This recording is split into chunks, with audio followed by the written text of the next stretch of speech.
Hello everyone, welcome to Nyam Securities video. I'm Atish and in this video we're going to understand the factors to evaluate investments and what factors should we see before investments. And in this video we'll also understand the list that you have to prepare and the factors you have to check while having the right investment. So the first factor that you have to see is liquidity. So liquidity implies how quickly you can convert your investment into cash. Like for example, if you have invested a particular money into a particular asset, so how quickly you can liquidate your money into cash so that you can allocate that cash into a different segment. So this is your liquidity factor. The real returns from your investment will depend on the degree of liquidity of that asset. So there are two types of returns. One is the theoretical returns you are planning to achieve after a particular duration, and the second is a real return which you will actually get. So liquidity will be the factor that will determine if your actual returns will be matching with the theoretical returns. So more liquid the asset, the more chances that your returns are going to match. You need to know if you can liquidate a part of that investment or must sell off the entire asset to liquidate your investment. So this is again one important factor. Suppose if you have a particular asset, so you should also know that if you want to liquidate your asset, can you liquidate a part of it or you have to liquidate the entire asset to make it into a cash component. Here, for example, real estate property, if you have a flat, if you have a apartment, you cannot sell a unit of an apartment, right? You have to sell the entire apartment. So here we can understand that you can have to sell off the entire asset. Whereas in the case of shares, case of mutual fund, you can sell a part of it and retain some part of it.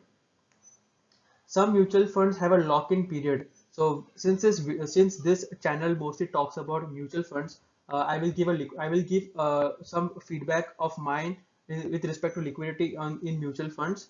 So it says that liquidity has some mutual funds have a lock-in period, maximum of 1 year or a minimum of particular duration depending on the different types of scheme. So this is done so that the investors stay invested for a longer duration. It is to promote the idea that the more you stay invested, the better returns you're going to get. And sometimes if and there is an exit load. So if you withdraw your money before the lock-in period, you have to pay some exit load. The next factor to evaluate investments is returns. So the main purpose of your investment is to generate returns, right? Why do we invest money? So that we can get some profits from our investment and the money can work for itself to generate more money. So this can be done to take care of the inflation process and we don't fall prey of it. So the idea is to select the returns depending on the risk appetite. So how much risk you are willing to take. So this risk appetite will depend on many factors like your age, your income, your occupation, etc. So depending on that, if you have a stable income, then you can go for high risk. If you have an unstable income, then you probably need to go for a low risk. So low risk investment with high risk is not economical. So they have to be balanced. You have to make sure that if you are going for high risk, you definitely need to get returns proportional to that. Returns produced by an asset class will depend on the importance of that investment. As you know that how important that asset class is, the returns will be directly proportional to that. High risk, high returns, and vice versa. Low risk will be definitely low returns. Another important factor to evaluate in investment is ticket size. So what is ticket size? Ticket size is nothing but the minimum amount required for investment. So if you want to go into investment, what is the minimum amount you require to execute their investment for you? Like for example, your ticket size can be as low as 500 rupees for different mutual funds, or it can go up to 1 crore rupees in case of real estate.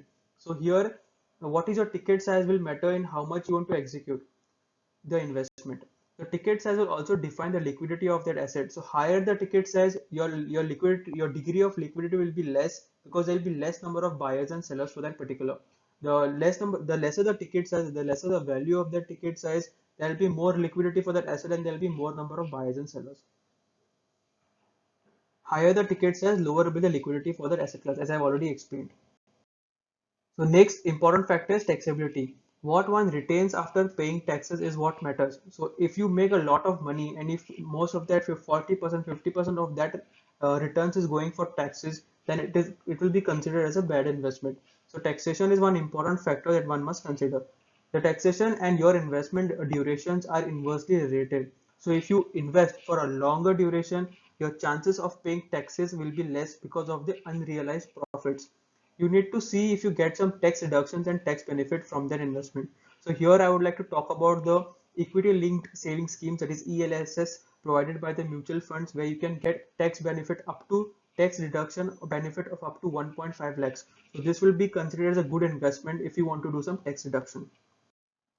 So this was a small video talking about the different factors that influence your investment. I hope you have understood some basic knowledge out of it. If you think I have missed anyone, then do let me know in the comments and we'll have a discussion there. If you like this video, then do give this video a thumbs up and also subscribe to this channel to get more videos like this. Until then, I will see you in the next video. Bye bye.